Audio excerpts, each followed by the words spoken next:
یہ 2009 کی بات ہے کہ جب ایک دن کراچی کی سڑکوں پر سناٹا اور بڑا ہی عجیب و غریب ماحول تھا۔ اس دن کراچی کے لیاری کے سب سے بڑے گینگسٹر، سب سے بڑے ڈون رحمان ڈکیت کی موت ہو چکی تھی۔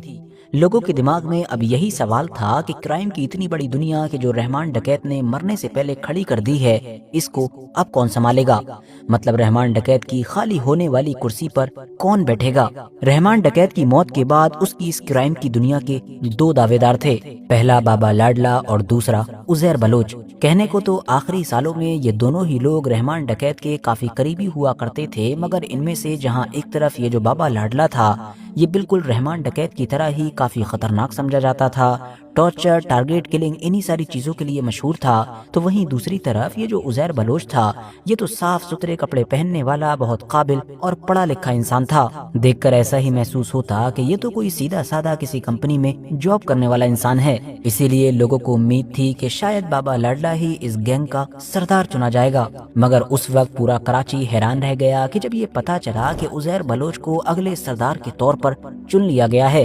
حالانکہ اس حیرانی میں کراچی کے لوگوں کے لیے ایک چین کی سانس بھی تھی، کیونکہ ان کو یہ محسوس ہوا تھا کہ کرائم تو ان کے شہر میں آلریڈی پھیل ہی چکا ہے، کم سے کم یہ تو بہتر ہوا کہ عزیر بلوچ جیسا ایک پڑھا لکھا انسان اس کرائم کی دنیا کی کرسی پر بیٹھ چکا ہے، جس سے ہو نہ ہو پہلے کے مقابلے میں اب کافی سدھار ہی آئے گا۔ لیکن دوستو افسوس، یہ سارے کے سارے لوگ ہی غلط سوچ رہے تھے، کیونکہ عزیر بلوچ تو وہ کرنے جا رہا تھا کہ یہ لوگ رحمان ڈکیت کو بھی بھول جائیں۔ رحمان ڈکیت کے جو عزیر بلوچ کی طرح پڑھا لکھا تو نہیں تھا، مگر اس کے باوجود بھی اس کے اپنے بنائے ہوئے کچھ رولز تھے، کچھ نیم تھے، لیکن عزیر بلوچ کے سسٹم میں تو وہ رولز بھی غائب ہو چکے تھے، جس کی وجہ سے پھر عزیر بلوچ کے گدی پر بیٹھتے ہی کراچی کی سڑکوں نے وہ سب کچھ دیکھا تھا کہ جن کو اتہاس میں کبھی بھی نہیں بھلایا جا سکے گا۔ شروعات ارشد پپو کے اس قتل سے ہوئی کہ جس کو آج بھی کراچی میں ایک فٹ بال گیم کے طور پر یاد کیا جاتا ہے۔ جیسا کہ ہم رحمان ڈکیت والی ویڈیو میں آلریڈی جان ہی چکے ہیں کہ عزیر بلوچ ایک سادہ سیدھا پڑھا لکھا انسان تھا اور شروعاتی دنوں میں اس کا کرائم کی دنیا سے کوئی بھی لینا دینا نہیں تھا، مگر عزیر بلوچ کے جو فادر ہوا کرتے تھے فیضو، جو کراچی کے ایک ویاپاری تھے، ان کو ارشد پپو نے قتل کر دیا تھا، اور اپنے باپ کے اس قتل کے بعد ہی عزیر بلوچ کی زندگی میں ایک ٹرننگ پوائنٹ آیا تھا اور اس نے ارشد پپو کے سب سے بڑے دشمن رحمان ڈکیت کی شرح لے لی تھی۔ عزیر بلوچ نے رحمان ڈکیت کی سرپرستی میں رہنا شروع کیا، اور پھر ایک وقت وہ آیا کہ جب وہ رحمان ڈکیت کا رائٹ ہینڈ بن گیا تھا۔ کہا جاتا تھا کہ رحمان ڈکیت اگر مسل پاور ہے تو جو عزیر بلوچ ہے وہ اس کا مائنڈ ہے، مطلب اس کا دماغ ہے۔ اس کی وجہ یہ تھی کہ جہاں ایک طرف رحمان ڈکیت کا قبضہ پوری کرائم کی دنیا پر تھا، تو وہیں دوسری طرف عام لوگوں پر، عام سڑکوں پر اور تو اور پولیٹیکل پارٹیز وغیرہ پر سب پر عزیر بلوچ کا قبضہ تھا۔ وہ ایک خونی گینگسٹر سے کہیں زیادہ نیتاؤں کی طرح رہتا تھا اور کافی ڈپلومیسی سے کام لیتا تھا۔ تو اب قصہ مختصر یہ ہے کہ رحمان ڈکیت کے بعد جب اس دنیا کی کمان عزیر بلوچ کے ہاتھوں میں آئی تھی تو اس کا نشانہ سب سے پہلے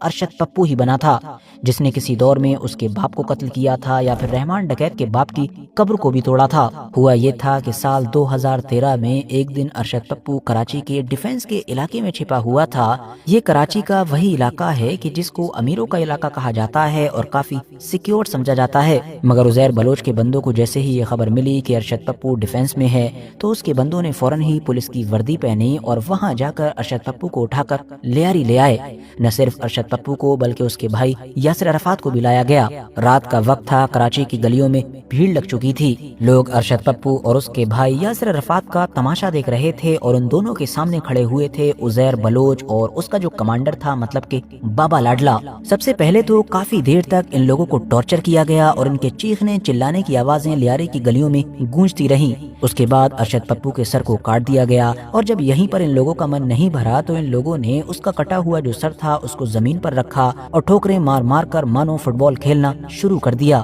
سر کے علاوہ جو بچی ہوئی باڈی تھی اس کو گدھا گاڑی پر ڈال کر لیاری کی تمام گلیوں میں گھمایا گیا۔ اس کے بعد اس باڈی کے ٹکڑے کر دیے گئے، ان کو جلایا گیا، اور جلانے کے بعد جو راکھ بچی تھی اس کو سبھی کے سامنے گٹر میں بہا دیا گیا۔ ساتھیوں صاف ہے یہ کچھ ایسا ہو رہا تھا کہ جو رحمان ڈکیت کے دور میں بھی نہیں دیکھا گیا تھا۔ 2009 میں رحمان ڈکیت کی گدی سنبھالنے کے بعد سے ہی عزیر بلوچ کا انفلوئنس بڑی تیزی کے ساتھ بڑھنا شروع ہو چکا تھا۔ کرائم کی دنیا پر تو اس کی پکڑ تھی ہی، مگر پولیٹکس میں بھی اب اس کا دبدبہ کم نہیں تھا۔